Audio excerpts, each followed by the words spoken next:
يلا امسك شنطيك واطلع. يخسر مع السيتي واقف موسمهم. اتعبت خلاص خلاص، قرفنا كرهنا كرة قدم يا عمي. اطلع على الجبل انتو. الحمد لله اخر شوط رح نحضره لك مع ريال مدريد وبعدين تطلع. خلص بكفي، وقت السيتي بأسوأ احواله يعمل فينا هيك. خلاص قرفنا.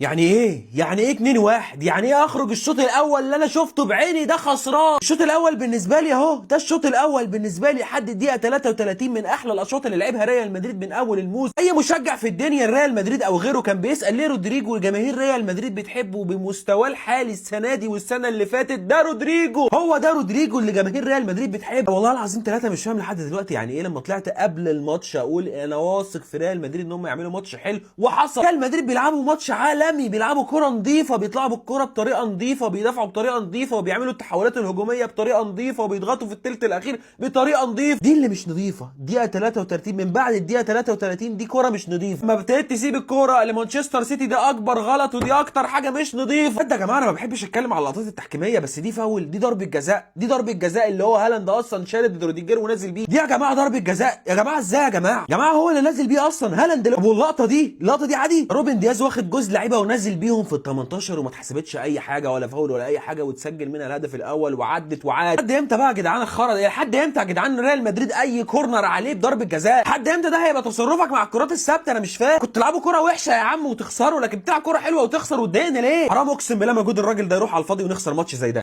هو ايه غريب اللي بيحصل فيك ده؟ 10 دقايق بس كانت كفيله تخلي سيتي تعمل كومباك وترجع تاني. عايز اقول لك كمان ان هالاند لحد دلوقتي بس جاب 145 جون، نفس عدد اهداف رونالدو في اليونايتد، ولسه هالاند قدامه 45 دقيقه يعرف في ماتش واحد يعدي رقم كريستيانو رونالدو. كورتوا الاخطبوط لعب قدام السيتي 17 ماتش ما طلعش منهم ماتش واحد كلين شيت. الترابيزه شكلها اتقلبت على تشافي الونسو على ريال مدريد، ومش هيشوفوا النور تاني بعد جون رودريجو. بس المهم ان رودريجو رجع واثبت نفسه وقال انا صح. الشوط الاول راح ينتهي بنتيجة 2-1 يمكن قابلة للثالث. هلا مدريد دائما وابدا راح تنتهي، الله يستر، راح تنتهي المباراة. ايش قد انا ترجع لورا المباراة انا صدق ما ايش قد اعطيها مجان.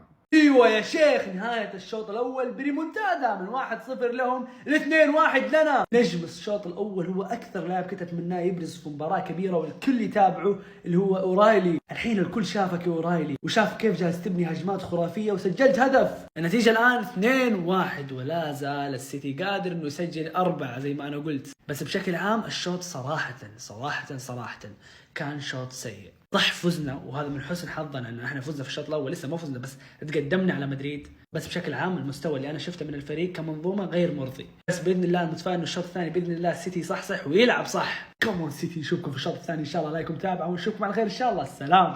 يا ساتر يا رب، زعلت على اللي حصل لهم. ايه ده؟ الواد هالاند كانه حط جون في فريق درجه رابعه، هو ماله يا جدعان شال منهم او كده ليه؟ رودريجو عامل عقد مع مانشستر سيتي مسجل فيهم 5 اجوان لغايه دلوقتي، اكتر فريق سجل فيه في مسيرته. ده وضع ريال مدريد، فرحه هستيريه بسبب ضربه جزاء وهميه وطبعا ما اتحسبتش.